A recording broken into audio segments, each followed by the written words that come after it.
Hello, Science Buddy. Good morning. Welcome to your science class. Before we start, let's go back to our last lesson last day. Direction: identify the parts of the plant being described. Write your answer on the blank. Number 1. So, what plant part helps the plant stay in its place? Answer is roots. 2. What supports and holds the leaves?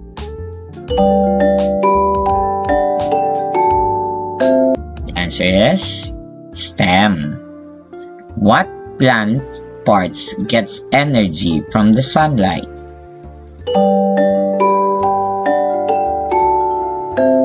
Answer is leaves. 4. Two types of leaves. Two types of leaves are simple and compound leaves. What are the 5 types of plants according to their stem?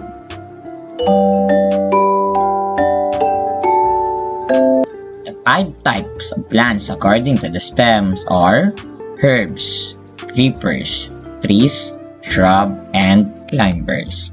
Congratulations, kids! We have seen that the plants part do something for plants in order to live. But there is one important task that the plants need in order to live. Observe the picture. What are the similarity of the plants shown? All the plants have roots that grow in the soil. Today, we will discuss the role of the plant parts in getting water and nutrients from the soil. But before that, this is our objectives. The student will be able to 1. Explain the role of roots, stems, and leaves in getting water and nutrients from the soil. 2. Show appreciation of plants by recognizing their importance in the environment. 3. Demonstrate how water and nutrients travel in plants through a simple. What do you observe? The boy uses a sprinkler to give water to the plants. What do you think he needs to do it?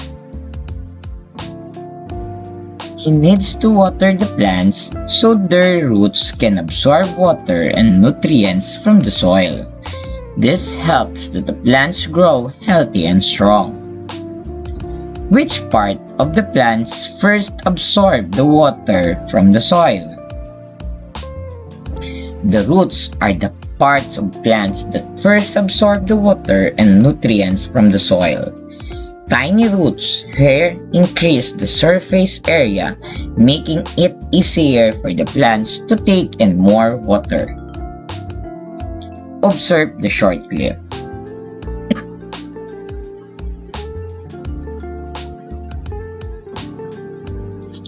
Absorption of water is the process where the roots take in water from the soil.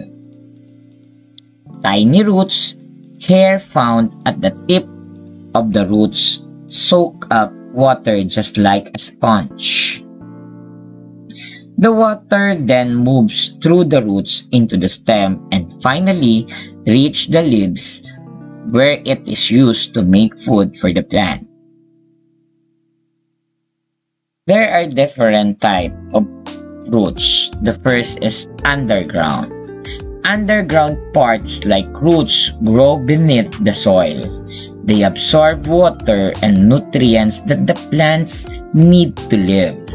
Some underground parts like tubers, carrots, ginger, and also store food. Transport. Transport happens inside the plant. After the roots absorb the water and nutrients, the stem transport them upward to the leaves, where food is made through photosynthesis. Fertilizer. Fertilizer provide extra nutrients to the soil, which mix with water. The roots then absorb this water with dissolved nutrients, helping plants grow in strong and healthy. The roots, which are the underground, absorb water and nutrients from the soil. These are then transported by the stem to the leaves, where water helps in making food for the plant. Fertilizer add important nutrients to the soil that mix with water, making it easier for the roots to take them in. Together, the roots, stem, and soil nutrients help the plants grow strong and healthy. Did you understand our lesson? Let's proceed to your activity. Direction, fill in the blanks. Number 1. The blank absorb water and nutrients from the soil.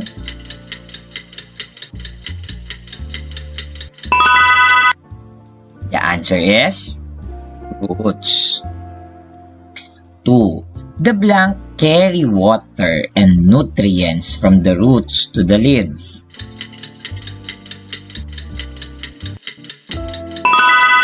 Answer is stem. 3. The blank use water, nutrients, and sunlight to make food.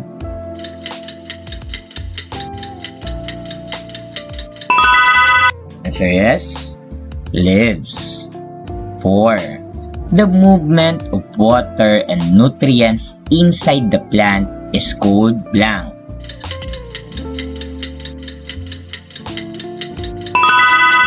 The answer is transport. And last, blank is added to the soil to provide extra nutrients that help the plants grow.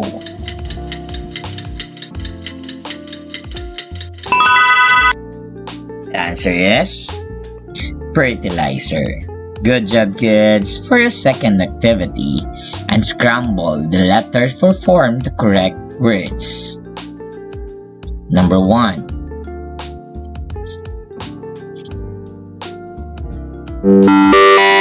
Answer is number 2.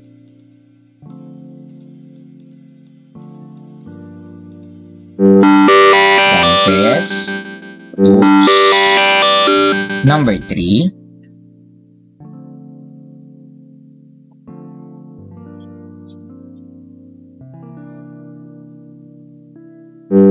Says transport. Number 4.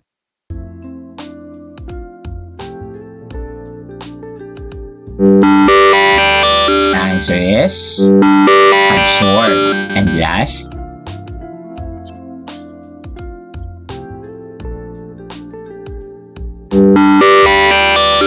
the answer is fertilizer. For third activity, direction, draw an arrow to show how water moves from the roots up the stem and into the leaves of the plant.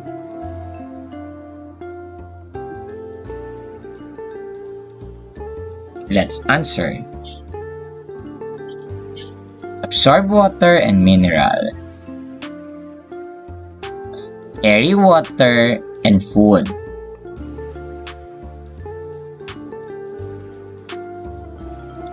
Make food using water, sunlight, and air. Plants absorb water through their roots. What do you think will happen to a plant if its roots cannot absorb water from the soil? If the roots cannot absorb water, the plants will not get the moisture it needs to survive. Without water, nutrients in the soil cannot dissolve and enter the plant. The stem will not be able to transport food and water to the leaves. As a result, the leaves will turn yellow, and plants will not be able to make food through photosynthesis, and eventually the whole plants will weaken and die. Remember, plants need water and nutrients to grow and stay healthy. The roots absorb water and nutrients from the soil and stem transports them to the leaves. The leaves use water, nutrients, and sunlight to make food for the whole plant. For your last activity, choose the letter of the correct answer. Number 1. What are the basic needs of human? A. Water, toys, food, and games. B. Water, air, food, and shelter. C. Sunlight, soil, water, and fertilizer. D. Clothes, books, food, and soil.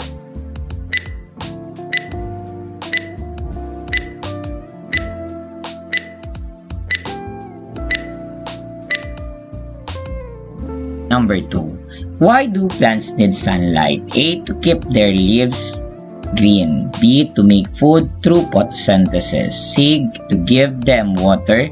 D. To grow taller only.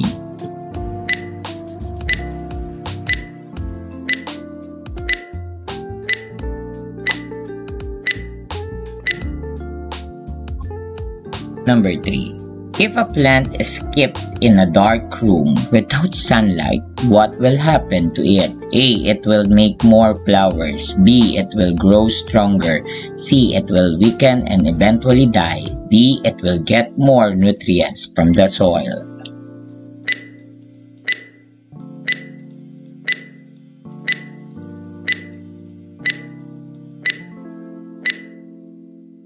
Number 4. Which statement shown the similarity between the humans and plants? A. Both need soil to survive. B. Both need water and air to live. C. Humans need sunlight but plants don't. D. Plants need food from store like humans.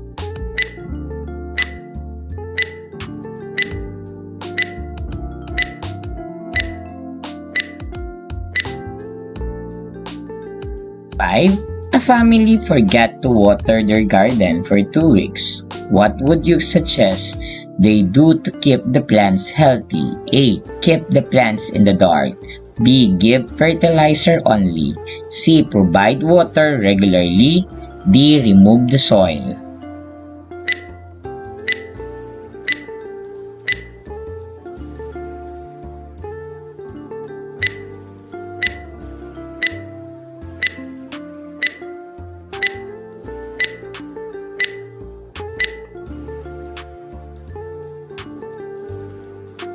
For your assignment, for application question, what do you think will happen to a plant if its roots cannot absorb water from the soil?